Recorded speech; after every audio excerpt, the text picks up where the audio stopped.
All right. Yo, what's going on? Welcome to the 26th episode, I'm pretty sure, of the SlashMMR podcast, man.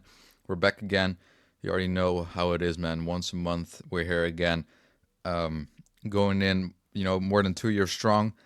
Currently, it's like I just said, it's June, so summer has officially started. Um, yeah, I don't have a summer vacation, really. Of course, not the standard school one. It's the first time that I don't actually have like a proper summer vacation. I have 2 weeks off, but that's it. So yeah, for me that I'm gonna have to like get used to that because of course during school you get like more than a month off, usually more. I mean, in America it's different. You get like 3 whole months, pretty sure, like or like 2.5. But in the Netherlands, we used to always have 6 weeks standard when we were like in elementary school. But I swear it got like a little longer at the end. I'm not sure though in like high school, but either way, when I was in college, I had like 2 months basically. Yeah, because also like the last like 2 or 3 weeks of school, of college, then you wouldn't really do much, so it just felt longer. And especially last year because I had my exams, which I did graduate. Um, I of course with exams you have an even longer vacation. So I had a really long summer vacation last year. That was shit was insane. Especially because also I didn't have to go to anything right after. Right, I got my first job in like late September, I think that it was. So yeah, I didn't have anything in between that. So it's not like I had to go back to school or something in like late August or early September. So that was a really long vacation. But also, yeah, the last proper summer vacation that I had. So yeah, I'll have to see how things go. Hopefully, I don't get too sad about it because, of course, having free time is nice. But yeah, I definitely have lost a lot of free time now because I have no fucking summer vacation anymore. And my dad still does because he's a teacher, so he just has the fucking school vacations. So yeah, he just has like a long ass summer vacation. Lucky motherfucker. But yeah, I don't. So yeah, I'll have to see how that plays out. Either way, man, we're about to enter July already, so time's moving fast. Almost 6 months have already elapsed in 2025, so we're almost halfway through. Kind of wild, but yeah, actually, I really cannot believe that we're already almost 6 months away from New Year again, right? Like exactly in 6 months, it's currently the 25th, so exactly in 6 months it's gonna be Christmas, and then literally a week later, fucking 2026. Like, bro, I don't know, man. Time's moving too fast. Before you know it, it'll be 2030, and just the whole decade will have passed since fucking COVID. And I've probably spoken about this on the podcast a few times, but I just like to say whatever comes to mind, and this is still a relevant topic. I mean, definitely for the for like my generation who really went through that with fucking COVID and stuff.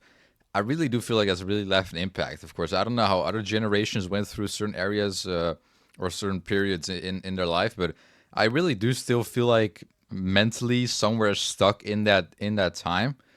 So I mean, I always see this online. It's really become like a staple with like oh, it's been so much years since 2020 and stuff. I don't know, man.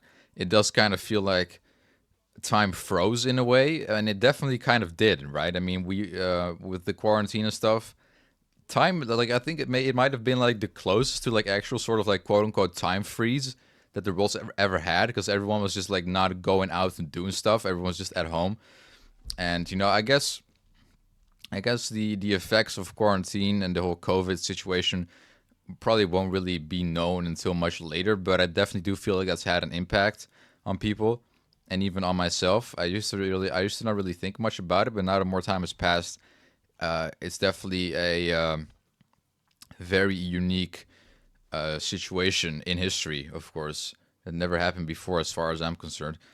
I don't. I haven't.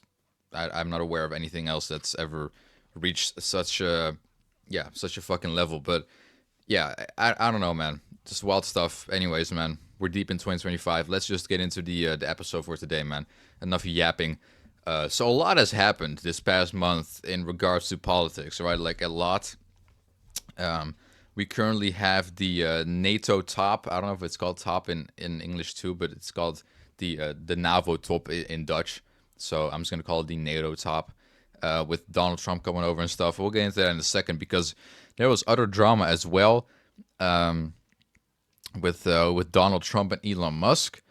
it was wild, and it did like a complete fucking 180, and then like another 180, like a 360 in total. Because of course Elon Musk and Trump, great friends for a few months. Of course, Elon Musk worked on Doge, the Department of Government Efficiency, which apparently, I mean, I'm not really, I haven't read into it too much because I don't really care that much about, reading into stuff. I like to just look at things service level and just like be like, oh, all right, and then yeah, go on with my day. But yeah, apparently from what I saw, Doge didn't really achieve as much as they wanted to. Either way, Elon Musk was stepping out of the government because he also just was too busy with his several companies, of course, mainly Tesla, which I'm pretty sure it did kind of go down in the stock market and stuff. But of course, you also had the whole situation with people breaking Teslas and shit and like lighting them on fire. Fucking crazy, bro. But yeah, so he left the government. They had like one final little session in the White House with like interviewers and stuff, and yeah, it was on good terms. Elon left the club, the government club, and yeah, Trump was like, thanks for his service and stuff, and he did definitely do some stuff. I mean, it's kind of random for the richest man in the world to just take on a government position like that, and he actually did kind of do it semi successfully.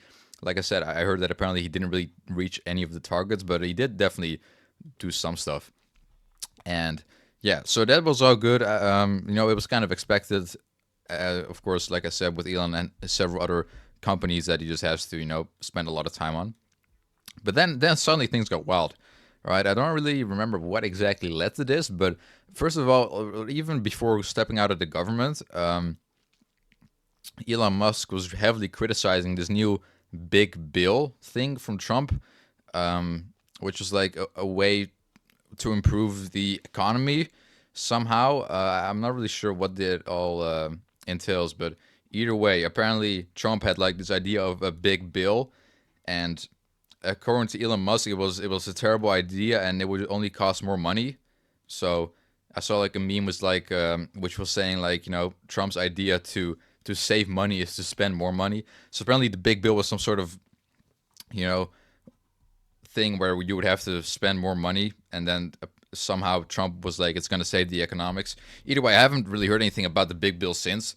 It's been a couple of weeks. So I don't know if anything went through with that, but yeah, Elon Musk was heavily criticizing Trump for that, and yeah, so that's that. And then he did leave the government on supposedly good terms. And then Elon Musk goes crazy on Twitter, man. He goes actually on X, I should say. I'm never Twitter just rolls off the tongue better, bro. He was going crazy on Twitter, suddenly, bashing Trump, and even saying that the reason that the Epstein files haven't been released yet is because Trump is in them. That is a crazy statement. Of course, Jeffrey Epstein, the Epstein Islands. You should all be aware of, yeah, what that kind of situation, entails. But yeah, apparently Trump is in the Epstein files, according to Elon Musk. I mean, I don't know if Elon would have had access to the files. Like, how would he know? I don't really think that's something that the Department of Government Efficiency really had any business in. But yeah, so that's the statement of Elon Musk, which he has eventually retracted. I mean, it was just it was going back and forth. Elon posting stuff on Twitter, just arguing with Trump, and then Trump going on his own platform, Truth Social, to then post there. And also he was saying that Elon Musk was like addicted to ketamine or something, and he was probably like on drugs in the White House. I don't even know what's up with that, but yeah, apparently these two guys know a lot about each other. Anyways, so yeah, that happened, and there was one single savior.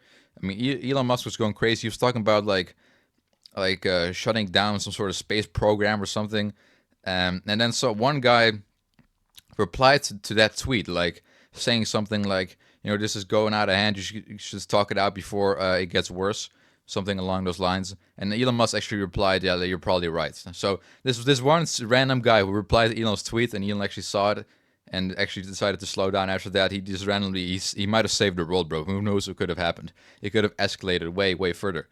So yeah, it was kind of wild. It was kind of yeah, the whole topic kind of went under the radar for a few days after that. Trump did say that he, isn't necessarily mad at Elon Musk or anything. And then Elon Musk later also apologized, and they seem to be chill again now.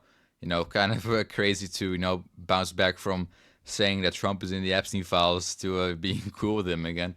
Yeah, but I've seen on Elon's feed nothing really anti-Trump anymore, and also I think he's just been supporting him again. So yeah, kind of an insane turn of events. Now, of course, in the light of politics and of course also Trump, the Iran situation is also kind of crazy with Israel.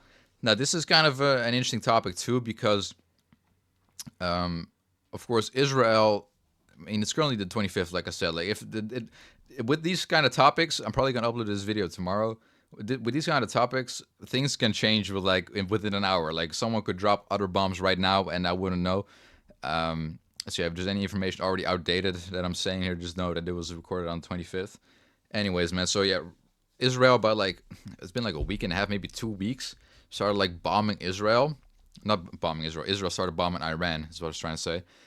Because apparently Iran would be really close to making a nuclear weapon, which of course is not really a great thing because like no country is really allowed to have those. There's only like a handful of them, which had them under special conditions. I'm pretty sure that at some point all the countries came together and made like an agreement, like okay, we're not gonna have nuclear weapons, but countries who already had them at that time were still allowed to keep them. I know that India, and Pakistan, and as well as apparently my dad said France as well also has nuclear weapons. I'm not sure about that though.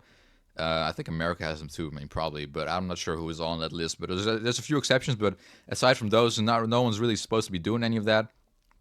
And yeah, Israel was under the impression that Iran was really close to getting a nuclear weapon, which would not have been really beneficial, as of course Israel is like Iran's biggest enemy. I'm not really sure what the whole lore behind that is, but probably has to do something with religion at the end of the day. So yeah, if your biggest enemy is gonna have fucking nuclear bombs, that's not really nice because they might do some bad stuff with them. Anyway, so yeah, Israel bombed the fuck out of Iran, and yeah, it was a whole back and forth. Also online, the Iranian, is that the word, Iranian?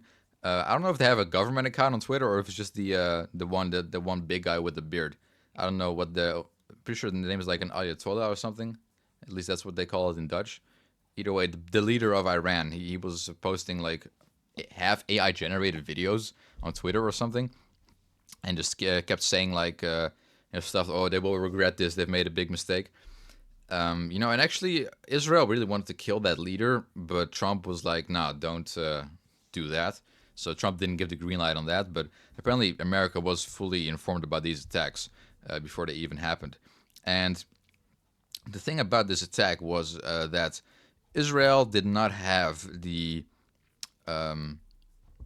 technology to really fully go in on this nuclear program of Iran to fully really destroy it, to make sure that they can build a nuclear weapon. They needed a specific type of bomb that only America has to really, which can like when dropped will first go like 60 meters into the ground, I think, and then it will explode. So if there's underground facilities where they're building these nuclear weapons, yeah, that's Israel did not have the facilities to, did not have the stuff to the fucking bombs to actually take those out. So they really asked America for help there, and it was a big moment, of course, because we're already at a war here in Israel and in Gaza there, and of course with Ukraine and Russia. So we're really gonna involve America in with a war with Iran. I mean, it's not officially been called a war. They haven't referred to it as one, but yeah, it's definitely not looking good if America does get involved in that. And that was the whole situation for a bit. And Trump was like, I don't know if I'm gonna get involved yet. I don't know what I'm gonna do. No one really knew what the plan was. And Trump was like, no, I'm not gonna do anything yet. I'll tell you in like 2 weeks. He said, pretty sure. He said like within 2 weeks I'll know. But yeah, then a few days later he dropped bombs on Iran, and yeah, the nuclear program would have been successfully demolished, I guess you could say. So yeah, that was the whole lore there, and of course Iran was not very happy about this. Even went as far as bombing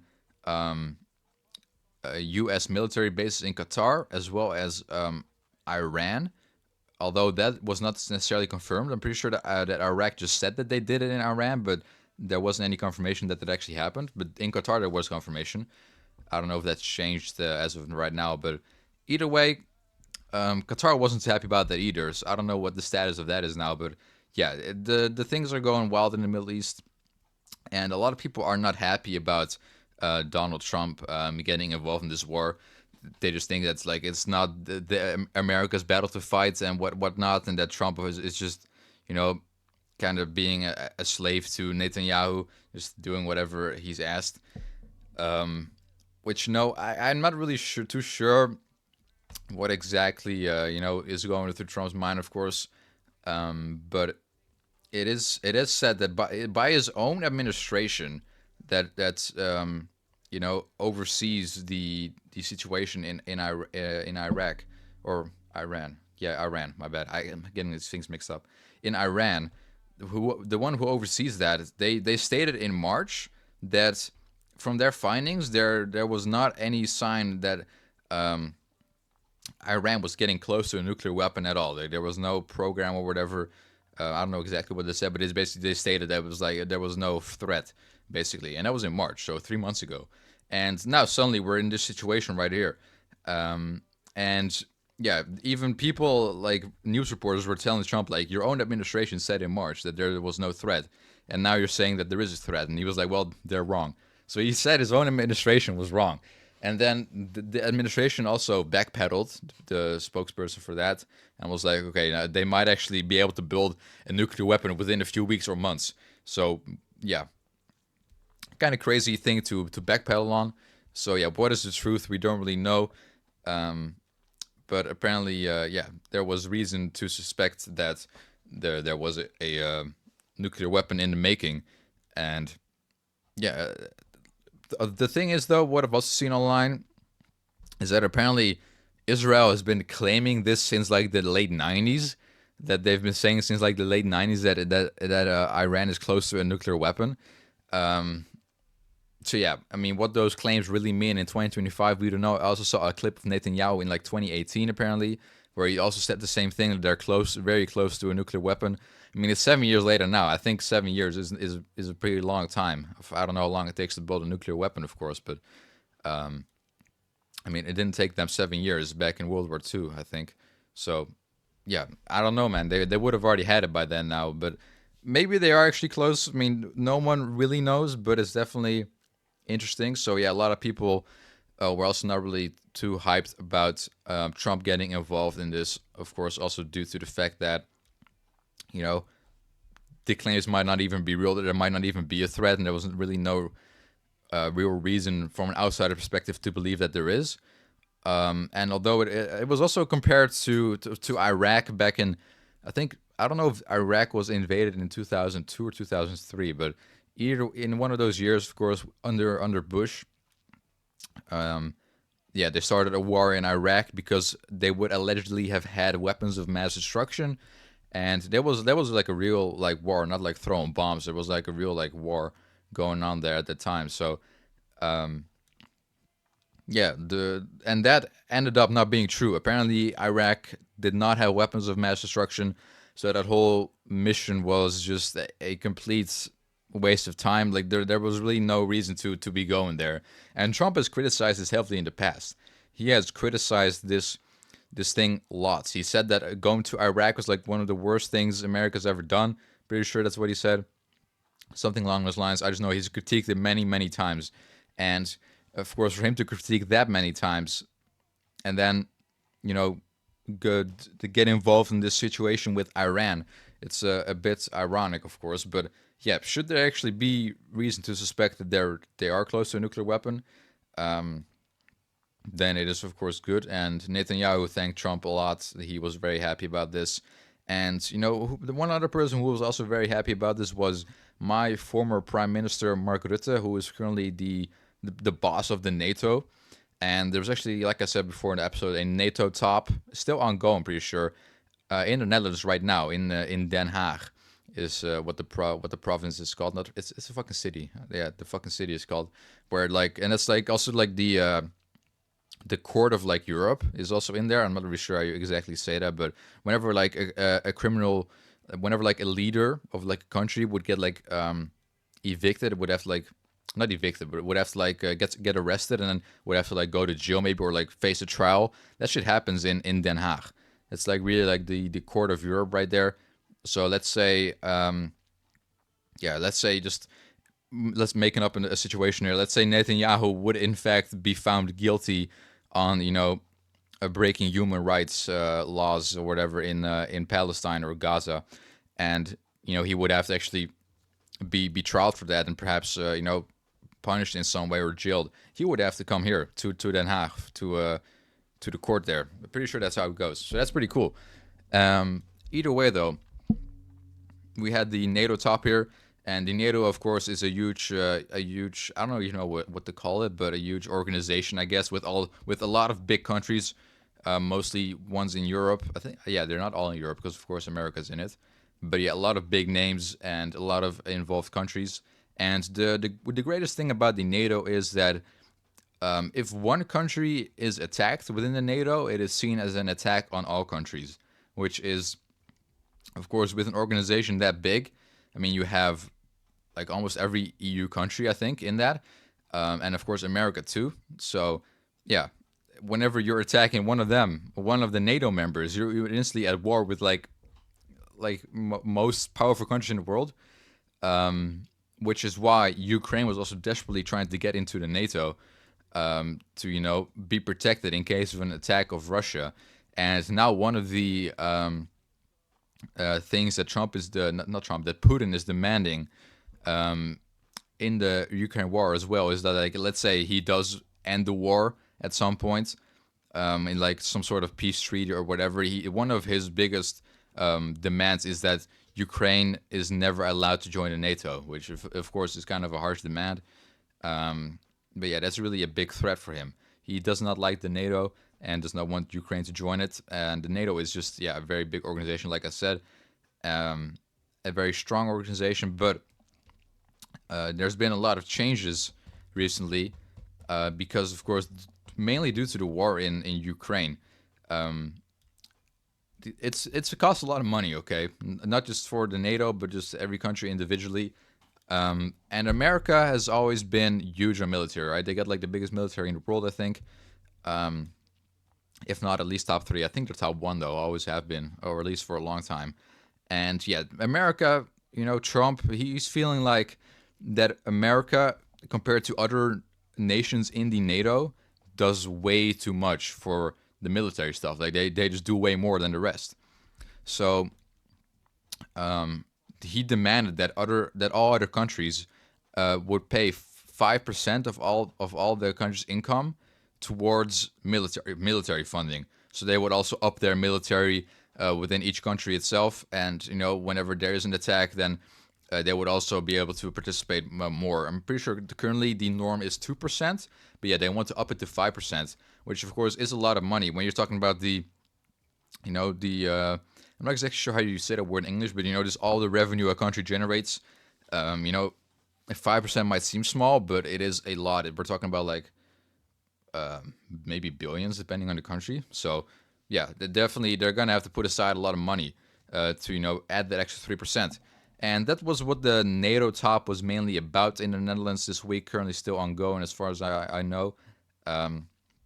Because the one downside of the NATO is that everything needs to be unanimous. So everyone has to agree. So if one person doesn't agree to something, there's an issue. So they have to make all the countries agree to paying that 5%. So that was kind of the main goal here at the NATO top, or I don't know if it's called top in English. Like I said, it might be NATO Summit. I'm not sure. I'm just gonna keep saying top though. But yeah, that was the main goal. I'm pretty sure that was achieved, or like almost. I know that Spain was being not too happy about it. They didn't really want to engage in that, but yeah, I think they're still discussing it with Spain. Although Trump has already threatened with tariffs. So if Spain doesn't, you know, pull through, then he's gonna just drop tariffs on their head, and yeah, they'll have to agree hopefully, because it's not a bad thing at all. It's not a bad suggestion. And I also feel like I do appreciate that Trump is standing on business. Of course, it's not really reasonable, and I'm saying this as someone from the Netherlands, right? We are part of those countries that only pay 2%. I do find it, of course, from their standpoint, also it's understandably unreasonable that America is, doing way more and paying way more for the military stuff, and other countries are not doing that much. I'm pretty sure some even fall under the 2%. Like they're not really that consistent with paying at all. So yeah, I appreciate his harsh approach, because he even said that if the countries that don't pay, that he doesn't even want to defend them anymore. So let's say for example, I'm just gonna take my own country, the Netherlands. Let's say the Netherlands just doesn't pay their 2%. Trump is like, well, fuck you guys. If you're gonna get invaded by like Belgium or whatever, I'm pretty sure Belgium is also in the NATO, so that wouldn't even work. Whatever. If we got invaded by like Russia, like let's say Russia invaded the Netherlands, but we were not paying our 2%, Trump would just be like, fuck that, deal with it. Like they wouldn't want to help, which of course is not really the reason why NATO exists. It's all to help each other, of course. So yeah, I do think that harsh approach that definitely scared the NATO as well. That's the reason why this whole thing is being pushed so hard. So yeah, that's why Trump is also like I said, demanding the 5%, which now if not paid by the countries, he's just not down to protect them anymore. Which I think is completely fair, and I also think it's good that these countries also just invest in that sort of stuff more. Although it's with military and stuff, it's very hard to say, because you could have the Ukraine war now, and then have like nothing for like 30 plus years. I mean, what's the last time we really had a war before this? That like really, I'm not sure. Before I was born, at least. So to not have anything for like decades, and then to still pump so much money into it, that's kind of rough. So even the Netherlands, they have massively decreased, military funding over the past decade, because yeah, we just weren't using it really. We don't really have a great military anymore. I mean, not like we really ever did. I mean, we got absolutely cooked in World War II. Although Germany is of course a way bigger country, but we really did not stand a chance. But like we don't have like much. We even like sold like almost everything we have.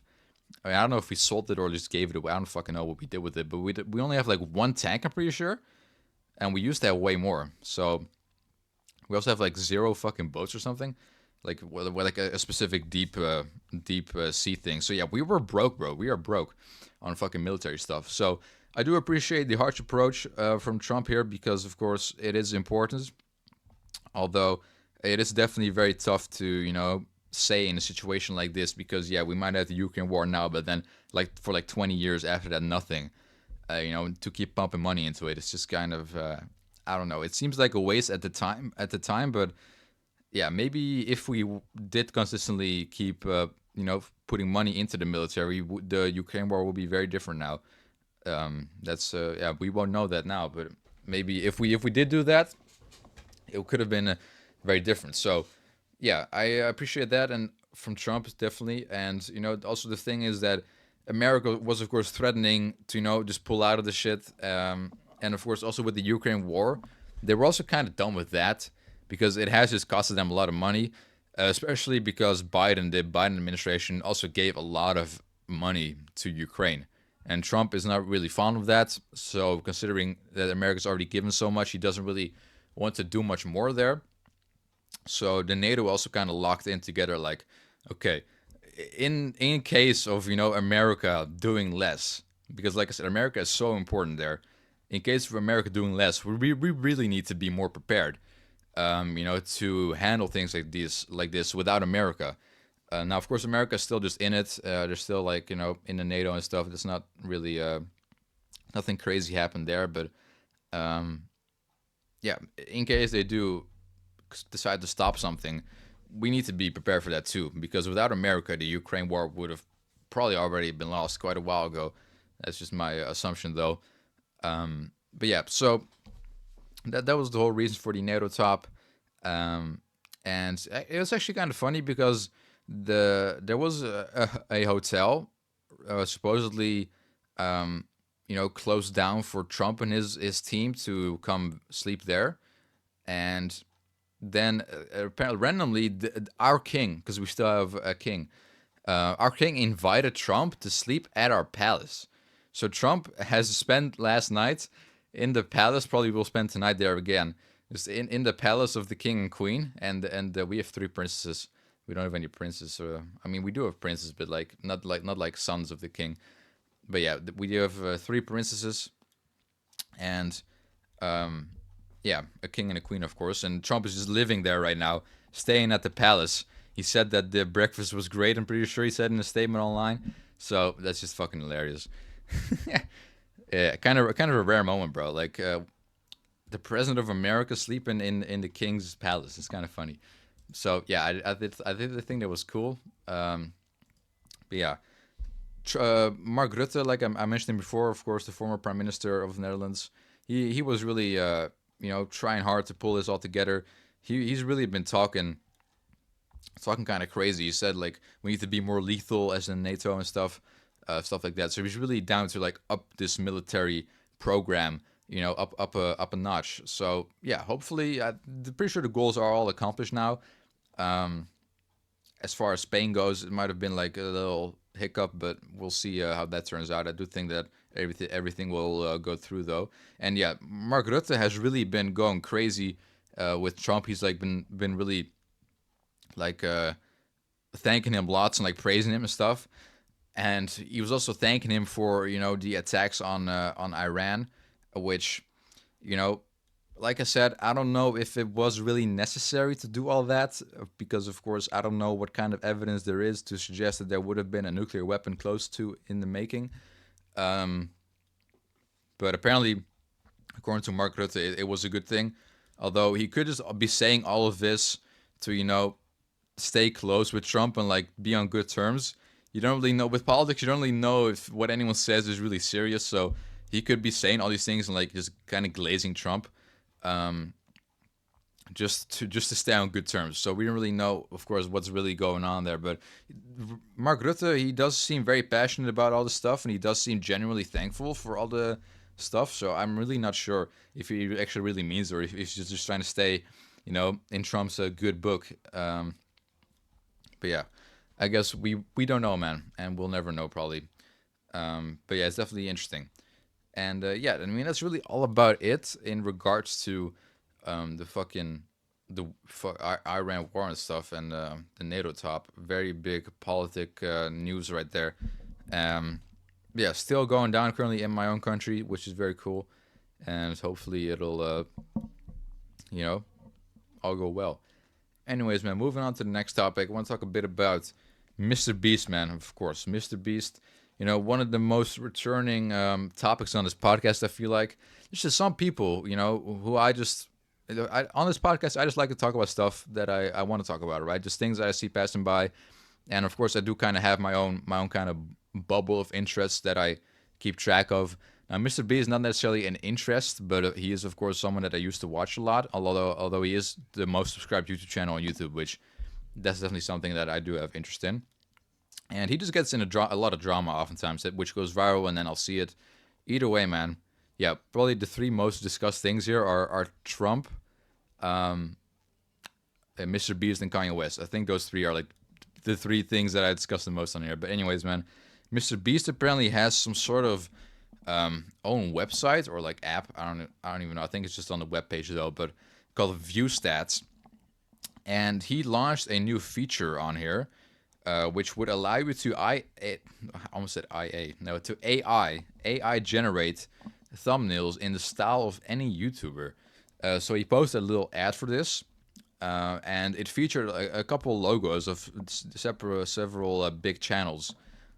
He was saying like, oh, you could generate any thumbnail you want in the style of any YouTuber with this tool. And then it showed like a bunch of logos, and one of the logos shown was Jacksepticeye's logo. Of course, Jacksepticeye, he's like almost 30 million subscribers, one of the YouTube goats. And he wasn't too happy about his logo being used in that. So he tweeted like, man, what the fuck is this? And he's even using my logo, man, fuck AI. Something along those lines. Got like 500,000 likes. And yeah, it was not a huge success. People really, really hate AI, and I don't know if that's just only like on the internet. I really think that most people in real life don't really care, but those people that really spend a lot of time on the internet, I feel like they're more they care more. I personally don't really care. I don't know.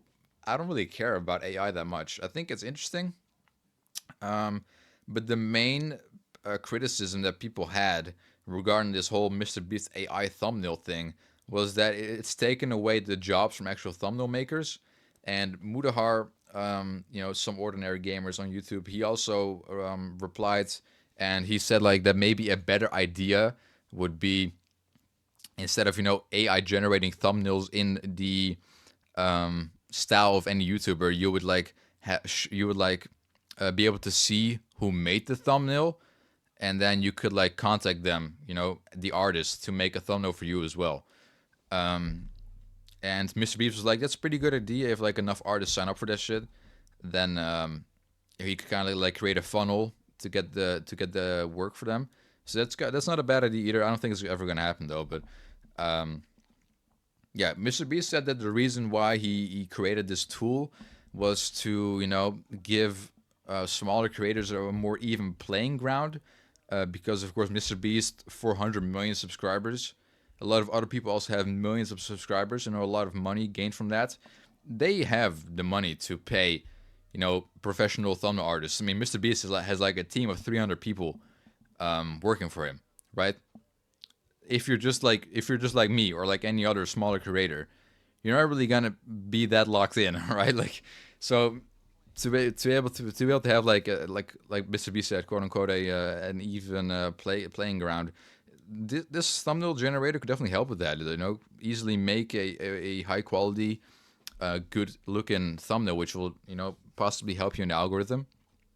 So yeah, that's definitely better than hiring an artist, because if you're just doing this shit for like, I don't really get the consensus about it, but like the general consensus regarding AI, like people are so pissed off about it sometimes. Like, bro, it's not that deep. All right. Even my friend Doomsy, he was on the podcast 2 years ago. He's the only guy I've ever did a collab episode with. Um, my friend Doomsy, he used AI on the thumbnail once, and he's not even that known. He had like maybe like 500 subscribers at the time, and he got a comment from someone saying like, "Oh, I wish you actually hired an artist to do your thumbnail." Like, bro, he has like 500 subs. Chill the fuck out. Like, what do you think? I'm not like, even me, like. And Doomsy, he also used to post regularly, like a couple, like not, yeah, a couple times a week, maybe once a week. If you're like 18, 17 years old, I think he was 17 at the time, and you're not gonna pay an artist 2 to 3 times a week to fucking create a thumbnail for you. Like, bro, it's not that fucking deep. So yeah, I really don't get people like crying about it so much. Even me, as like just doing what I do, I don't really care either. I don't use AI art though, just because I don't really make thumbnails in the first place. I don't really care for them that much. Um, but I don't think it's negative at all. And I think it's also kind of funny. Like, AI has generated a lot of funny shit, and yeah, I do think most people do have a positive view towards it. Although, of course, it has had some crazy developments recently. I talked about this on the last episode, I think, with that one new video generator thing. It looks crazy realistic now. Okay, so I think people are kind of backtracking though. Like, it went from funny to kind of scary, because now it actually looks really real. Although it definitely, there has been a lot of funny generated content towards that, with the new technology. But yeah, I really don't get why people are so pressed. I mean, at the end of the day, um, technology advances, right? Why the fuck should people keep paying thumbnail editors and stuff and artists if they can just generate their own stuff and have their own fun with it, right? I mean, it's not completely soulless. I mean, you're still, you know, um, be on the screen yourself. You're still, typing in prompts and maybe trying different versions of stuff. I would have fun with that. Just fucking around with AI a bit. It's funny.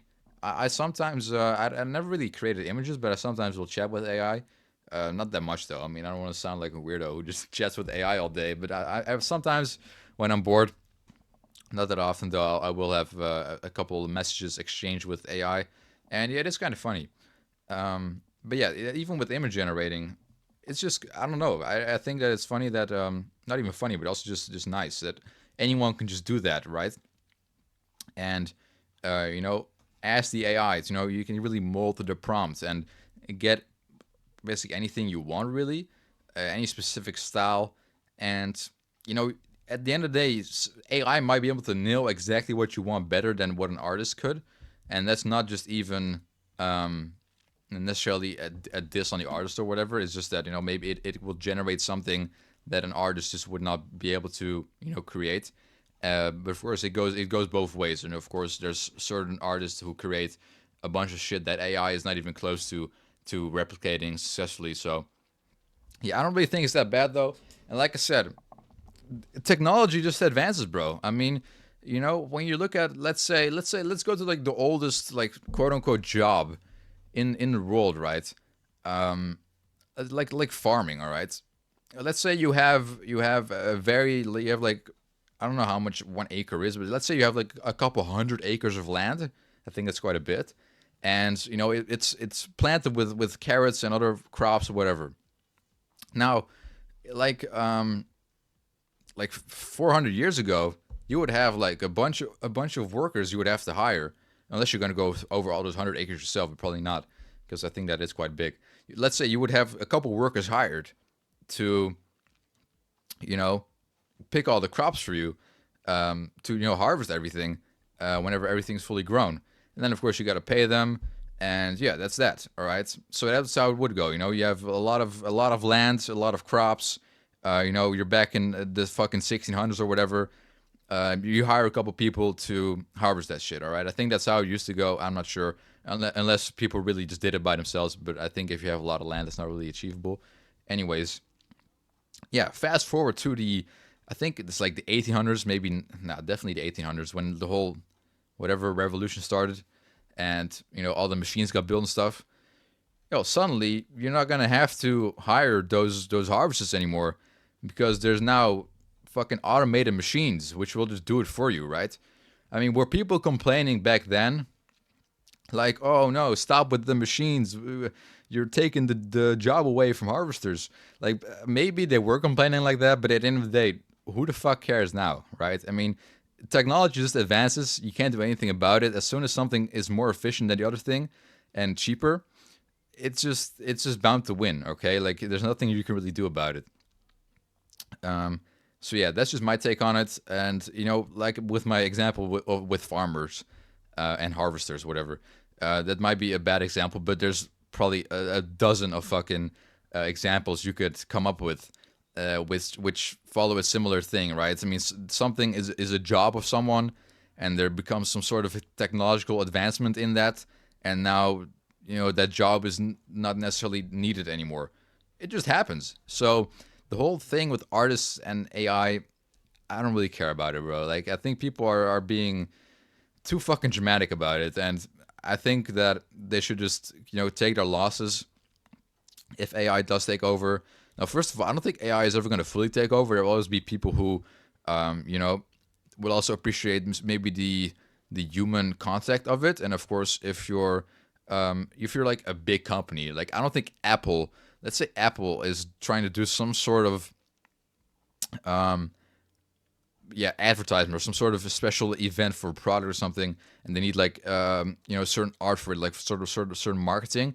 They're not gonna walk over to AI for that, bro. I feel like still like the big names, and even like someone who really wants to take something serious will still go to a regular artist. But even if they don't, it doesn't really matter, right? If it works, it fucking works, and it's not up to them to pay an artist. Like, it's really, they make you feel fucking guilty. Like, bro, get out of job, bro. Like, bro, people try to really make you feel guilty for not paying artists for stuff. I think it's so fucking stupid. I really think that people are just being bitches about it. Like, you can be against AI all you want, but you don't have to be a bitch about it, right? I mean, it's just at that point, it just kind of becomes a personal belief. Like, oh, I don't like that. It's sort of just like vegans, right? Vegans don't like to eat meat. That's okay. Do your thing. If you don't like to use AI, just don't do it. But you don't want to be like those vegans who always bitch about it. You know, when they see you eat meat, they're gonna bitch about it. You all know those fucking annoying vegans. Um, I feel like the AI people, the people that are really like against AI, like really fighting like that on fucking social media, are really becoming just like vegans, bro. I swear, there's gonna be a term for that someday. I'm gonna have to copyright this statement right here because actually, I might have actually cooked there. I did really think there's gonna be at some point where, yeah, that just becomes a certain group of people, and I'm not one of those. All right, so I do definitely support AI as far as that goes. I do think that people should just be free to do anything they want with it. Really, of course, nothing illegal, but I don't think anyone should have to pay artists, right? Even look, I went to graphic design for college 3 years. You know, I literally I graduated like I'm pretty sure it was technically it was an art school, yeah. So I am technically an artist, bro. I can make stuff. I don't care about AI. All right, this is me. That's coming from someone who graduated art college, bro. Take my word for it. So yeah, back to MrBeast stuff. Yeah, that was a big drama, of course, because yeah, people were just raging over AI. Like I just said in my big rant, shut the fuck up. All right, you're turning into vegans. All right, no one wants to be like that annoying vegan. All right, if you're just a normal vegan, that's chill, bro. You know, I respect your choice not to eat meat. You gotta respect mine that I do choose to eat meat. It's the same way with AI. Don't be fucking annoying about it. And especially trying to guilt your people into like paying artists. Like fuck that, bro. Why should I be doing that if I can do something for free? It saves a lot of fucking money. Anyway, so yeah, the whole thing with this view stats thing that apparently is this MrBeast new company slash website. I never heard about it, but apparently it's existed for quite a bit, and it probably does have some useful tools to like try to boost your performance on YouTube, like handful. What is handful? No, not handful. Like handy. That's what I meant. Handy tips and stuff. I haven't really checked it out though, but yeah, this new AI thumbnail thing. MrBeast apparently he did delete his tweets about it, so maybe due to the backlash, he will cut it out. The fact the whole project it might not happen anymore. Yeah, I just thought that was a really dumb, big, unnecessary drama.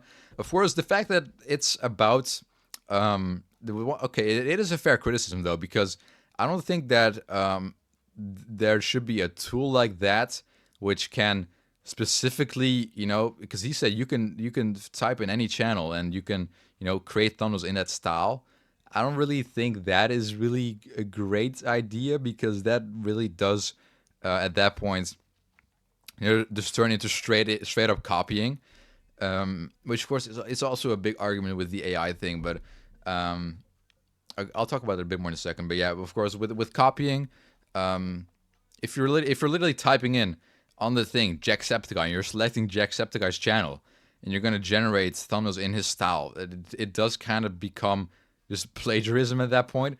See, I think it's a bit too specific. Like, I don't really mind just broad AI, like just any random image generator.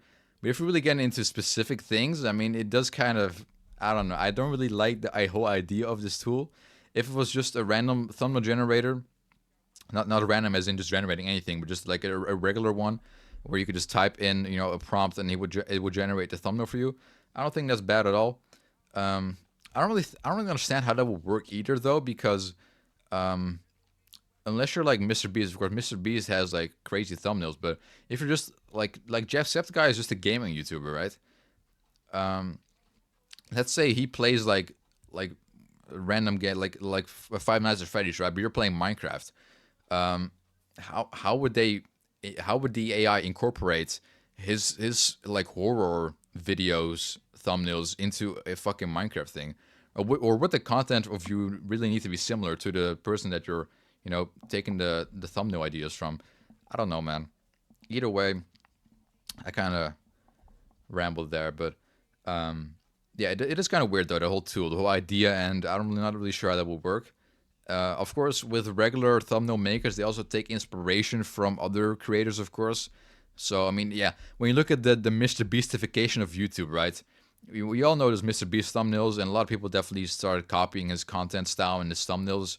How I mean, how far really off is that from AI? Like, if you told AI to generate you something in a Mr. Beast style, and of course, then you also have just regular thumbnail editors making stuff in the Mr. Beast style. I don't know how far really is that off though. I'm not sure. It's still a discussion to be had. Of course, AI is still developing as we speak. So yeah, all these things will probably be a lot clearer later down the road. But yeah, we're not quite there yet now. Of course, I did want to touch on that topic of plagiarism a little bit further. Yeah, a lot of people also claim that it's just plagiarism because, of course, AI does take inspiration from other things across the web. But I don't think it's, yeah, it is definitely harder because some people would like not want to give permission for their art to be used by AI, but it's still gonna pick up on it because it's just searches the whole fucking web.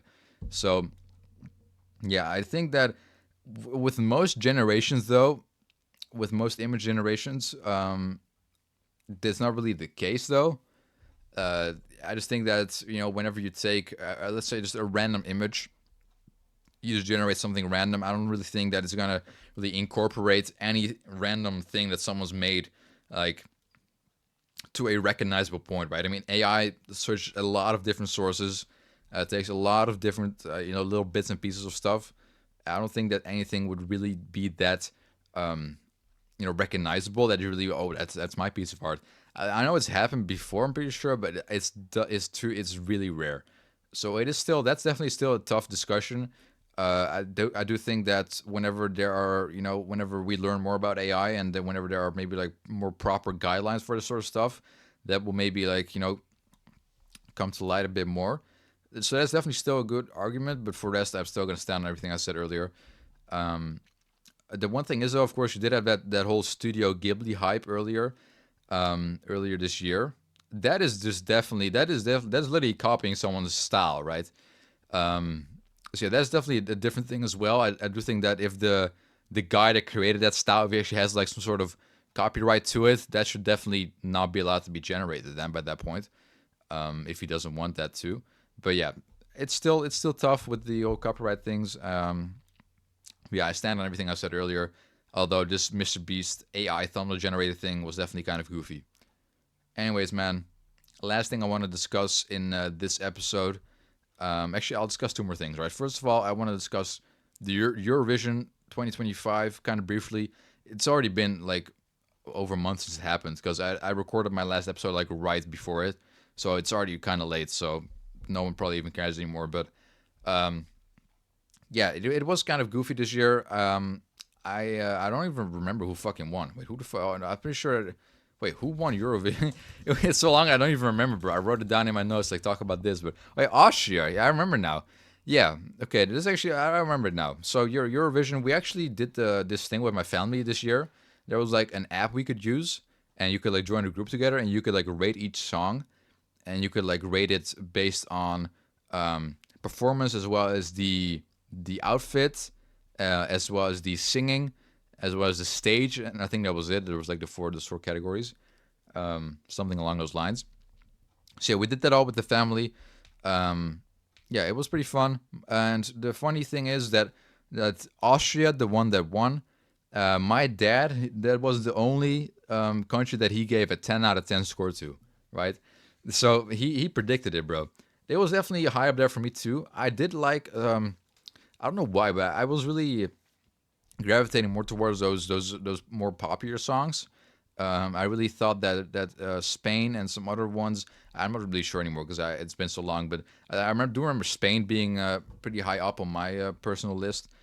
See, I don't really know why I gravitated towards those more, but it is what it is, man. Anyways, Austria did end up winning. It was a very crazy vocal performance. Definitely very unique singing, and yeah, definitely a lot of emotion poured into that as well. So I still have the Eurovision app on my phone. Oh, you can't even use it anymore. I was gonna check if maybe I could still see what my ratings were, but it says that the Eurovision Song Festival is done till next year. Thank you.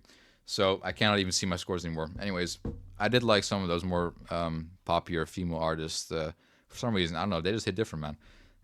Also, a few years ago, you had that tattoo song. I really thought it was really good too. So, yeah, apparently the jury though and the people at home are kind of sick of those more popular songs nowadays. So, I guess they went for something more unique this year.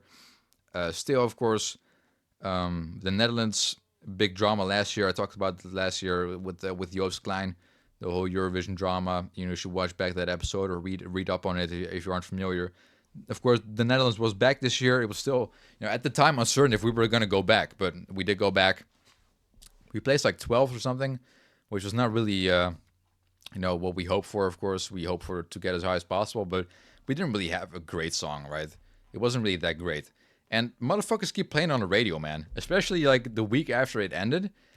I kept hearing the shit on the radio. I was like, bro, the Eurovision is gone. All right, it's over. Quit playing the song. But I still hear it sometimes. And it's not really a super good song, all right? I'm not gonna be hating, but it's definitely one of the, I wouldn't say one of the better entries of the Netherlands in recent times, but definitely above average. A couple years ago we had a really bad one. We had a really bad one. Like right after we won, we had a really bad one.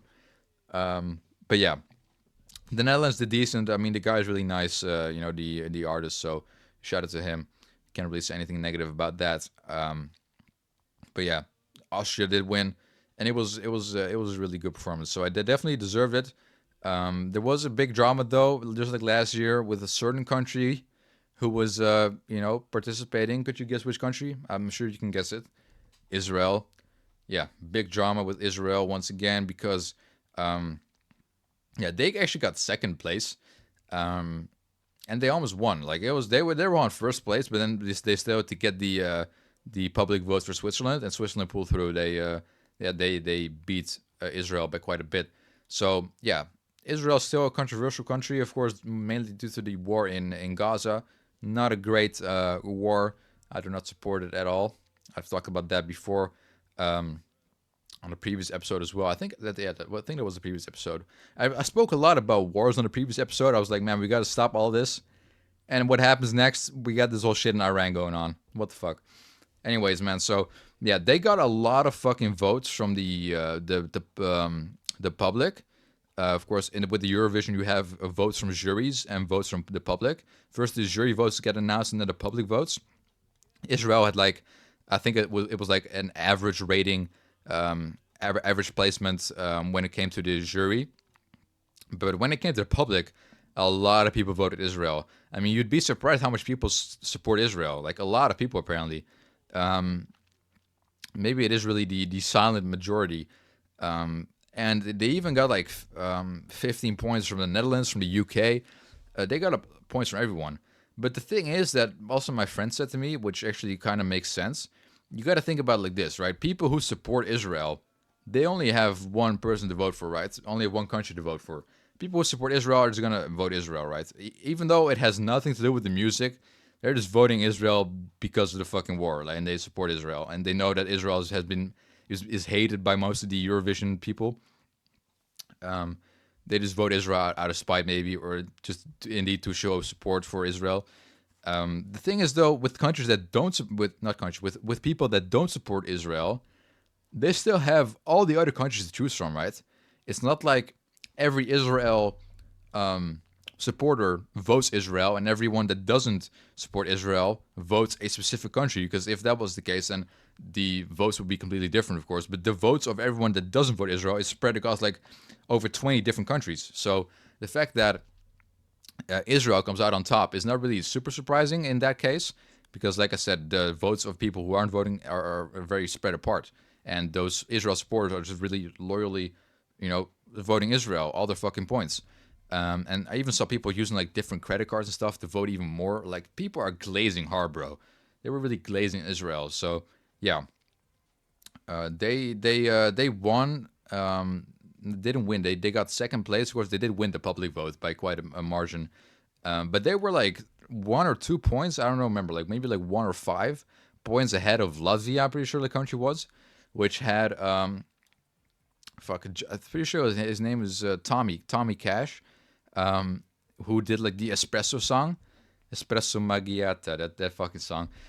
My dad, not even just my dad, my parents thought it was fucking hilarious. That was like one of their favorites too, espresso macchiato. It actually was a pretty good song, and the whole act was super hilarious. He had like a super long tie, and he was doing like a silly dance. But yeah, he got third place, and just barely. He should have really gotten a second, bro. I mean, Israel honestly did not deserve to be that high.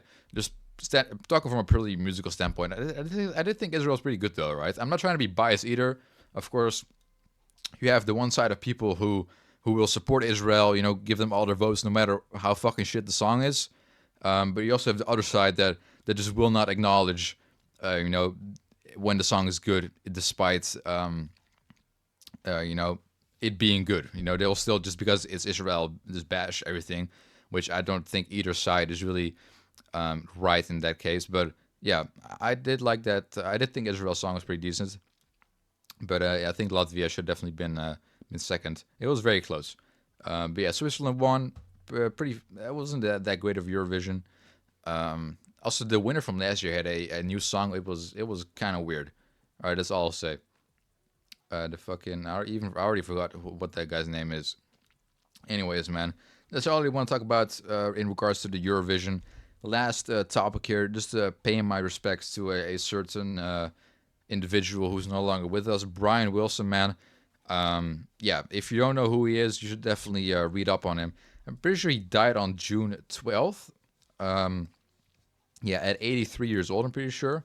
Or 82. I'm pretty sure it was 82, actually. He would have had his 83rd birthday, like, last week.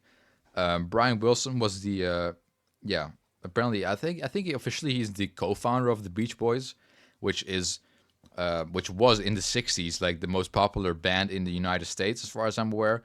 And even beyond that, has had a very impactful legacy and a lot of fans, right? And they've really together made some of the best songs in ever made, as well as some of the best albums. I don't know if I'd say some of the best albums, because usually Pet Sounds is regarded as their best work, but they also have some other projects, although they're not as high.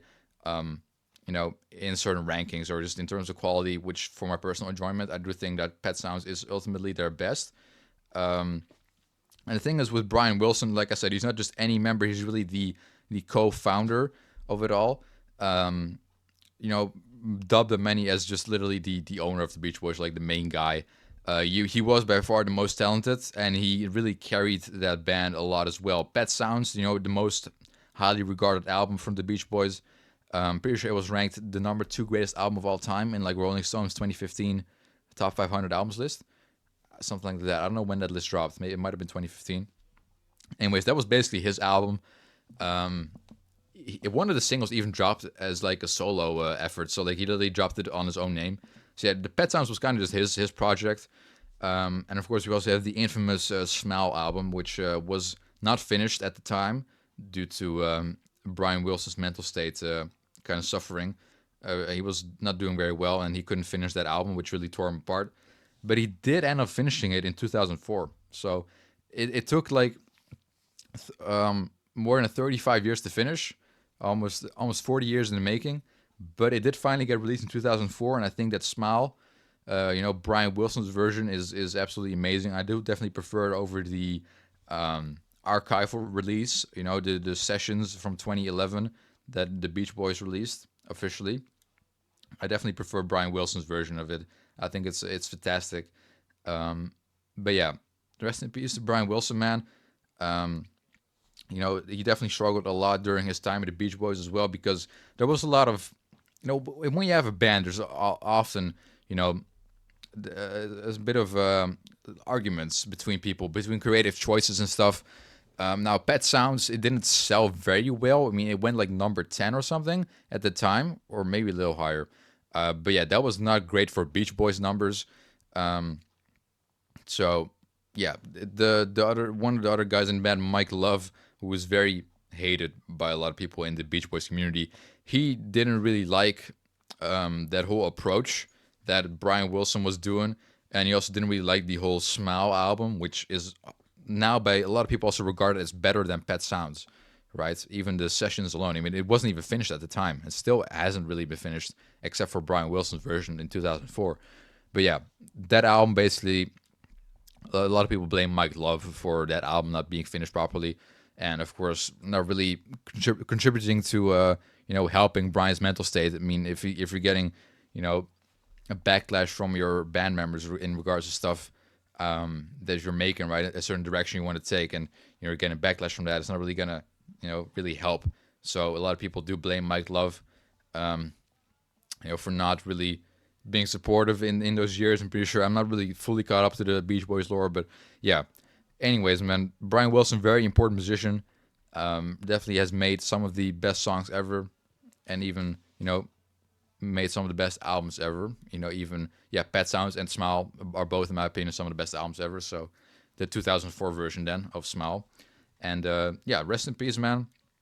He will definitely be remembered for a very long time. I listened to a bunch of Beach Boys just to kind of look back on it. I did not explore their discography that far previously. I listened to a few of their albums, but I really was just really wanted to look back on Brian Wilson and his contributions to music, because their early catalog, I did go from the start. I listened to all their albums up to Pet Sounds. Definitely some interesting stuff in there. Their first album was not that great. It was kind of weak, but it still had some funny moments on it. But yeah, my favorite was definitely the Beach Boys Today. That was definitely really good, as well as Beach Boys Party and Summer Days and Summer Nights. I think those were like my top three from everything up until Pet Sounds, so before Pet Sounds. Definitely some great moments within that early discography. I'm definitely going to keep exploring. And yeah, Brian Wilson, man, was a phenomenal songwriter. He definitely wrote many classics, even in those early days when there's music was not really regarded, that highly yet. Or I mean, like in nowadays, I mean, people don't really look back on their earlier work as really that crazy. But there's really some hidden gems in there. Not only by Brian Wilson, but also by other members. So definitely has some great stuff. But yeah, he was really a great musician, and the world will remember him. And yeah, that's all I really want to talk about, man. Of course, once again, rest in peace, Brian Wilson. It does really make you think, though, because my personal favorite artist of all time is Paul McCartney, and he also just turned 83. Him and Brian Wilson were only like 2 weeks apart, I think, on birthdays. I'm not sure. So yeah, it could be Paul McCartney any day, bro. Like, I'm just saying, and that will really hit me even harder than this. I mean, I was at dinner with my parents, and my dad looks at his phone, and he says Brian Wilson died. And I was just in shock. I was like stunned. I got like goosebumps instantly. I was like, what? I really could not believe it. There's some people you just feel like they're immortal, like they can't die, they shouldn't die. Brian Wilson was definitely one of those people, as well as the Queen of England. I mean, when I heard that the Queen of England was dead, I really could not believe it either. Like Elizabeth II, of course, I think a lot of people were definitely convinced that she was gonna outlive them. I thought she was gonna outlive me, man. Like at the rate she was going, sheesh. But yeah. It could be Paul McCartney tomorrow, bro. Like, you really don't know. Although Brian Wilson did suffer from apparently some pretty bad dementia, so he was not really in the greatest health. Apparently, he was under like 24/7 supervision as well. So yeah, definitely not in the greatest health at the time of death. But he did die peacefully in his sleep, apparently. So it did have a happy ending. Hopefully, he's doing well wherever he is now. But yeah, I'm gonna wrap it up now. That's all I really want to say for today. Hopefully you guys enjoyed this episode, and yeah, I'll be back again next month. It'll be July, and actually I'm going to Iceland then. Let's see, yeah, I'm going to Iceland in like the later half of the month, and like almost near the end. So I'll probably drop this episode on like the next episode on like the 20th or something, probably that weekend. I'll see what exactly I'll do, but yeah, then you'll know that in advance. So once again, hopefully you enjoyed. I'm gonna, keep grinding at fucking work, because this is what I do nowadays. Actually, I started working full time this week, officially. I don't know if I mentioned that before. I don't think I did, but they offered me when I came back from Turkey, they offered me 4 days, because initially it was a job for 3 days. They offered me 4 days, and then basically like the same week, they were like, hey, could you actually do 5 days? So I was like, yeah, sure. So that officially started today. So not today, this week, I mean. So from this week on, I'm officially working 5 days, even though I've already kind of been working full time these past couple of weeks because they just kept asking me to, like, work an extra day on the Friday, which I was usually off at. So yeah, anyways, man, just living life, working and stuff. I'm having a good time. Hopefully you are too. And I'll see you next month. Bye bye.